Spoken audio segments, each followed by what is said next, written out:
सो आज हम स्ट्रेप नमूने करने वाले हैं। लास्ट वीडियो में मैंने आपको स्ट्रेप्टोकोकस कवर करवा दिया था, ग्राम पॉजिटिव कोकाई का। थोड़ी सी बस उसको मैं थोड़ा सा रिवाइज करवाऊंगी, 1 मिनट लगेगा उसमें, जस्ट ताकि मैं आप लोगों का थोड़ा सा बैकग्राउंड नॉलेज जो है उसको मेंटेन कर लूँ, अगर आपने पहले कोई वीडियो नहीं देखी हुई तो।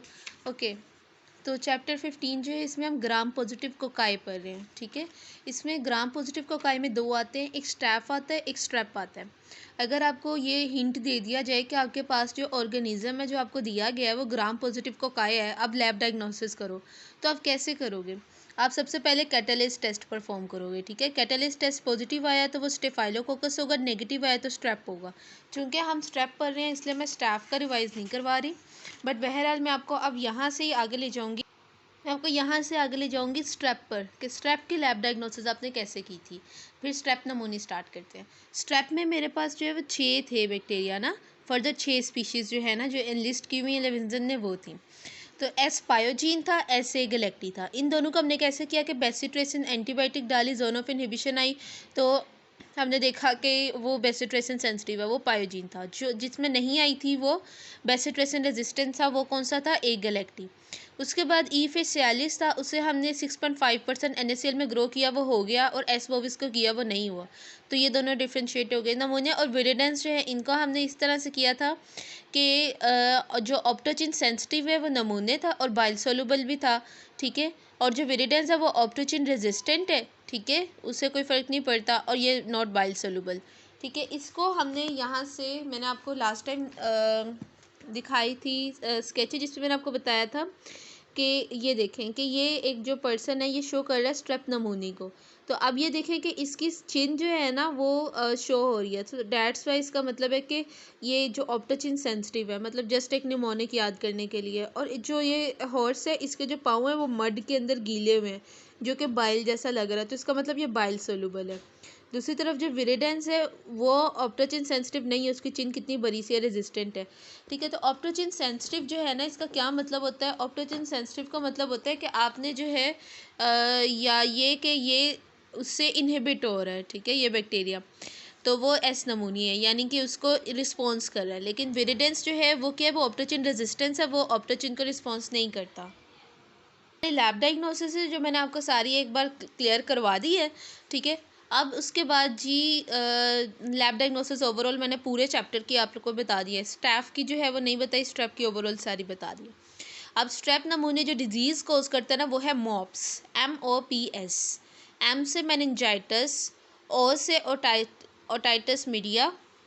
ये देखें, ये जो डिजीज़ कोज करता है उसका नाम है मॉप्स। एम से मेनिंजाइटिस, ओ से ओटाइटिस मीडिया, पी से नमूनिया, और एस से साइनोसाइटिस भी कोज करता है स्ट्रेप नमूने। ठीक है, पायोजेनिक है, यानी कि ये इन्फ्लेमेशन और पस वाले जो है वो काम कर रहा होगा। मेन साइट इसकी कहाँ पे रहता है? ओरोफेरिंक्स में। ठीक है, ये मैंने अब आपको सारी डिटेल इसकी बता दी है। अब हम आते हैं कि जी यहाँ पे लाइन वाइज क्या चीज़ें लिखी हुई हैं उसको भी ज़रा देख लें। तो स्ट्रेप नमूनी जो है ये अपर रेस्पिरेटरी ट्रैक्ट जो है उसमें इन्फेक्शन कर रहा होता है, नमूनिया करेगा। कम्युनिटी एक्वायर्ड नमूनिया करता है। कम्युनिटी दो चीज़ें होती हैं, एक चीज़ होती है हॉस्पिटल एक्वायर्ड, उससे हम बोलते हैं नोजोकोमियल इन्फेक्शन। एक चीज़ होती है कम्युनिटी एक्वायर्ड। कम्युनिटी एक्वायर्ड है कि जो अब डिजीज़ है हो गई बंदे को, ठीक है, वो इसकी डेफिनेशन ऐसा समझाने की जरूरत नहीं। नोजोकोमियल का मैं आपको बताती हूँ, या hospital acquired. Nosocomial hospital acquired एक ही चीज़ है। ये जो इन्फेक्शन होते हैं ना ये इसलिए होते हैं कि जी हॉस्पिटल खुद एक बीमारी फैलाने का घर बन जाता है। जब इतने सारे वहाँ पे पेशेंट्स आ रहे हैं, मिसाल के तौर पर एक डॉक्टर ने ट्रीट किया एक बंदे को, ठीक है, या एक पर्सन को ट्रीट किया, लेकिन उसने हाथ नहीं धोए, या उसने वही जो नीडल थी वो उसकी इतनी अच्छी उसने अच्छी जगह पे नहीं रखी हुई थी, या आईवी जो उसने यूज़ की वो इतना अच्छा प्रॉपरली उसने प्रोसीजर मेंटेन नहीं किया, या वो अच्छे से सैनिटाइज नहीं थी। तो अब जब वो एक पेशेंट से दूसरे पेशेंट पर जाएगा, उसने हाथ नहीं धोए, एक पेशेंट को हाथ लगाया ग्लव्स के साथ, उसका कोई पस या कोई ऐसी चीज़ उसके हाथ पर लग गई, और अगले पेशेंट को जाकर उसने बगैर हाथ धोए उसी को वैसे ट्रीट कर लिया या एग्जामिन कर लिया, तो इस तरह से भी इन्फेक्शन ट्रांसफ़र होते हैं हॉस्पिटल के अंदर। तो इन चीज़ों को हम बोलते हैं हॉस्पिटल एक्वायर्ड इन्फेक्शन। इसलिए लेविंसन में ना जब हम कोई चीज़ पढ़ रहे होते हैं तो वहाँ पे लिखा होता है कि कम्युनिटी एक्वायर्ड है या हॉस्पिटल एक्वायर्ड है। ठीक है, तो वो ये चीज़ होती है। तो स्ट्रेप नमूनी जो है ये कम्युनिटी एक्वायर्ड नमूनिया करता है, यानी हॉस्पिटल से रिलेटेड नहीं है। मेनिंजाइटिस, सेप्सिस और ये ज़्यादातर उन लोगों में करता है, ये ना ओरोफेरिंक्स में पड़ा होता है आपका ना, मतलब ओरोफेरिंक्स में ये स्ट्रेप नमूनी है। लेकिन जब फॉर एग्जांपल कोई पर्सन ऐसा है ना जो जिसमें जिसने सुप्लीन अपनी जो है वो रिमूव की हुई है, ठीक है, सुप्लीन एक्टमाइज्ड इंडिविजुअल्स, उनमें जो है ना ये ज़्यादा चांसेस हो जाते हैं इसके, ठीक है। इसे हम बोलते हैं प्रीडिस्पोजिंग फैक्टर्स, ठीक है। कंजंक्टिवाइटिस भी कर सकता है ये। इंपॉर्टेंट प्रॉपर्टीज़ क्या है ये मैं आपको बता चुकी हूँ। ग्राम पॉजिटिव है, डिप्लोकोकाई है, ठीक है, और लेंसेट शेप्ड है। लेंसेट शेप्ड को ना ये हमारी स्केचिंग में इन्होंने बहुत अच्छा बताया हुआ है। ये देखें, ये वाला जो है ये हमें स्ट्रेप नमूने को शो कर रहा है, ठीक है, ये पर्सन। तो अब स्केची ने याद करवाने के लिए दिखाया कि देखें कि ये जो इसके ऊपर जो इसने हाथ में पकड़ा हुआ है ये लेंसेट शेप्ड है, ठीक है, जैसे चांद जैसा है। तो इसलिए इन्होंने ये इसलिए दिखाया है कि जी लेंसेट शेप डिप्लोकोकाई है, कि ये दो हैं तो फिर डिप्लोकोकाई, जस्ट एक याद करने के लिए। यहाँ पे अल्फ़ा का साइन बनाया हुआ है तो फिर ये अल्फ़ा हिमोलिसिस करता है, सही। तो ये हो गया हमारे पास ये चीज़ें कि हमारी लैब डायग्नोसिस जो मैं ऑलरेडी आपको बता चुकी हूँ। फिर उसके बाद न्यूमोकोकाई जो है ना, इसका जो कैप्सूल होता है ना, ये पॉलीसेकेराइड कैप्सूल, उस बंदे ने अब हेलमेट पहना हुआ था ना, तो उस हिसाब से अपने याद रखना कि कैप्सूल होता है इसका। जिसका पॉलीसेकेराइड कैप्सूल होता है ना, उसमें एंटीजेनिसिटी होती है, उसमें वेरिएंट्स होते हैं 91, ठीक है। तो हर एक के खिलाफ हमें वैक्सीन बनाते हुए भी मैं आपको आगे जाके बताऊँगी कि हर एक को हमने अलग-अलग से करना होता है। अब इसमें जो है ना, इनका क्या होता है कि स्पेसिफिक एंटी सीरम के साथ ना ये कैप्सूल जो है वो स्वेल करता है, तो उसे हम बोलते हैं क्वेलिंग रिएक्शन, ठीक है। ये बेसिकली क्वेलिंग रिएक्शन क्या होता है कि ये एंटीजन एंटीबॉडी रिएक्शन है। एंटीजन क्या है? एंटीजन हमारा कैप्सूल है, ठीक है, और एंटी सीरम जो है जो रिएक्शन होगा उससे कैप्सूल क्या कर जाता है? स्वेल कर जाता है, इसे हम बोलते हैं क्वेलिंग रिएक्शन पॉजिटिव आया। तो ये देता है स्ट्रेप नमूनी जो है ना, इसके अंदर अगर हम और चीज़ देखें तो सी सब्सटेंस होती है, ठीक है। ये सी सब्सटेंस जो है ना, ये इसलिए इम्पोर्टेंट है, जैसे हमने जो पहले स्ट्रेप में क्या पढ़ा, एम प्रोटीन के बारे में हमने पढ़ा था, ठीक है। इसी तरह से इसके अंदर स्ट्रेप नमूने के अंदर सी सब्सटेंस है। अब ये इसलिए इंपॉर्टेंट है कि हमारा जो लीवर है ना, नॉर्मली वो एक प्लाज्मा प्रोटीन बनाता है, सी रिएक्टिव प्रोटीन। तो ये हमारी बॉडी में सी सब्सटेंस जाकर ना इसके साथ जो है वो रिएक्ट करती है। तो CRP जो है वो एक्यूट फेज प्रोटीन है, ठीक है, और इसका लेवल जो है वो एक्यूट इन्फ्लेमेशन में बढ़ जाता है। ये बात उन्होंने यहाँ पर जिक्र की हुई है। बाकी ट्रांसमिशन मैंने आपको बता दिया था कि ओरोफेरिंक्स में ये होता है। पैथोजेनेसिस जो है उसमें देख लें, पैथोजेनेसिस में जो चीज़ें इंपॉर्टेंट है वो क्या है। एक तो ये लिपोटिकोइक एसिड है इसके पास, ठीक है, न्यूमोलाइसिन है, IgA प्रोटीएज है। अब ये क्या होता है कि IgA प्रोटीएज जो है ना, मतलब कि अगर स्ट्रेप नमूनी मेरी बॉडी में आएगा या किसी पर्सन की बॉडी में आएगा तो हमारी बॉडी इम्यूनिटी के लिए क्या करेगी, उसे एंटीजन, फॉरेन एंटीजन समझते हुए एंटीबॉडी बनाएगी। अब वो जो है इस नमूने ने क्या करना है कि ये न्यूमोकोकाई जो है इसके पास IgA प्रोटीएज होता है, ये हमारी बॉडी की IgA जो एंटीबॉडी है उसको क्या कर देता है, मतलब उसको क्लीव कर देता है, ठीक है। तो अब न्यूमोलाइसिन जो है इसके बारे में क्या लिखा है कि ये हीमोलाइसिन है, ठीक है, अल्फा हीमोलिसिस करता है। दो तरह की हीमोलिसिस होती है, अल्फा हीमोलिसिस एक होती है, बीटा हीमोलिसिस, तीसरी कैटेगरी के हीमोलिसिस करता ही ना हो।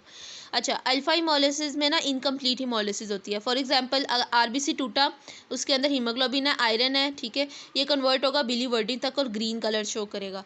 और जो बीटा हीमोलिसिस है ना वो कंप्लीट हीमोलिसिस होती है। तो हम इस चीज़ पर भी ना डिफ्रेंशिएट कर लेते हैं। तो नमूने और विरिडेंस ये अल्फा हीमोलिसिस करते हैं, ओके। और लिपोटिकोइक एसिड ये भी एक इसका टॉक्सिक फैक्टर है। अब आगे जो है उन्होंने लिखा है कि फैक्टर्स जो है ना जो रेजिस्टेंस को कम करते हैं और जो प्री डिस्पोजिंग फैक्टर है वो क्या है, यानी कि कौन से लोग होंगे जिनमें ज़्यादा चांसेस है कि स्ट्रेप नमूने का इन्फेक्शन हो।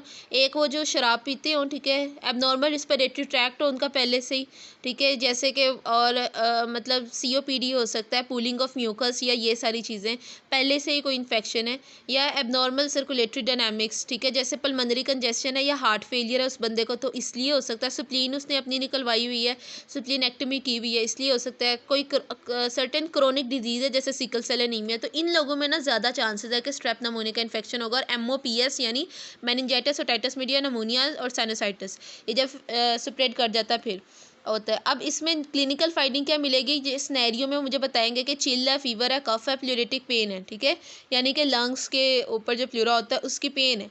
और जब स्प्यूटियम होगा ना वो पेशेंट का वो rusty colour, brown rusty colour का होगा, ठीक है, जो ब्राउन कलर के जो जैसे जंग जैसा जो होता है रंग, उस तरह का होगा। ठीक है। इसके अलावा अगर आप इसको ट्रीट नहीं करोगे तो ओटाइटिस मीडिया कान के अंदर चला जाएगा, साइनसाइटिस करेगा। अगर मेस्टोडाइटिस जो मेस्टोइड बोन होती है आपके एयर के पीछे, उसका में जा सकता है। कंजंक्टिवाइटिस कर सकता है, ब्रोंकाइटिस कर सकता है, यानी ये फैलता जाएगा। अब लेबोरेटरी डायग्नोसिस में आपको बता चुकी हूँ। ब्लड एगर पे आपने करना है, अल्फा हेमोलिटिक होगा, बाइल सोलूबल है मैंने बता दिया, ऑप्टोजिन सेंसिटिव है बता दिया, Lancet shaped gram positive microscope में नजर आएंगे, मैं बता चुकी हूँ। हम इस पे आते हैं, ये जो यहाँ पे है लेटेक्स एग्लूटिनेशन टेस्ट, ठीक है। ये टेस्ट हम परफॉर्म करते हैं रैपिड डायग्नोसिस के लिए, ठीक है। इसमें क्या होता है कि सेकेंडरी एंटीजन होता है सी पॉलीसेकेराइड, उसे डिटेक्ट करता है। मैंने पीछे सी सब्सटेंस का बताया था ना यहाँ पे, इसको डिटेक्ट करने के लिए कि ये इसका टॉक्सिक फैक्टर है, तो हम ये लेटेक्स एग्लूटिनेशन टेस्ट कर सकते हैं। ट्रीटमेंट जो है वो क्या है कि जी, ट्रीटमेंट वैसे लैब पैथो में इतना पूछा नहीं जाता, लेकिन पेनिसिलिन, एरिथ्रोमाइसिन वगैरह दे सकते हैं। पेनिसिलिन भी दे सकते हैं। लिवोफ्लॉक्सासिन जो है उसको हम जो है वो यूज़ कर सकते हैं फॉर ट्रीटमेंट, ठीक है।